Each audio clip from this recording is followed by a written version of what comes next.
শুভ সকালে শুভেচ্ছা জানিয়ে আজকের দিনটা এক কাপ চা দিয়ে শুরু করলাম। এবার চাটা খেয়ে ছটপট করে রেডি হয়ে নেব, কারণ আমরা যাব গঙ্গার ঘাটে। কিসের জন্য যাব?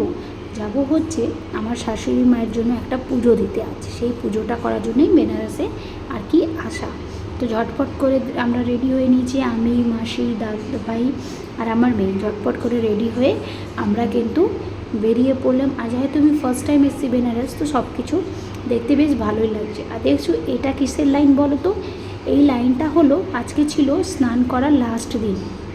বলা হয় এখানে যাদের অনেক দিনের পুরানো ব্যথা, কারোর বাচ্চা হচ্ছে না, সেটা মানত করে স্নান করে।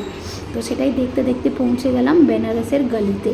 তোমরা জানোই হয়তো বেনারসে অনেক ছোটো ছোটো ছোটো ছোটো গলি আছে, সেখান দিয়ে যেতে খুব ভালো লাগে। তো সেই এক্সপিরিয়েন্সটা আমিও করছিলাম, আমারও বেশ ভালো লাগছিলো। ছোটো ছোটো গলি দিয়ে গিয়ে আমি পৌঁছে গেলাম গঙ্গার ঘাটে। গঙ্গার ঘাটে এখানে একটা আশ্রম আছে, সেখানেই আমার শাশুড়ি মায়ের পুজোটা দেওয়া হবে। তো চলো তোমাদেরকে দেখাই গঙ্গার ঘাটটা।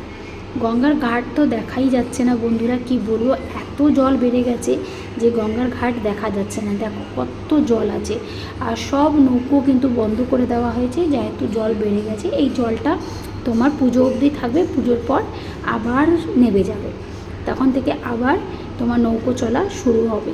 তো তোমাদের আমার ভিডিওগুলো কেমন লাগছে একটু জানিও। আরও কিন্তু এটার পার্ট আছে, তো তোমরা অতি অবশ্যই সব পার্টগুলো দেখবে। একটু ভালোবাসা দিও, একটু কমেন্ট করো আর শেয়ার করো। Tata, bye bye.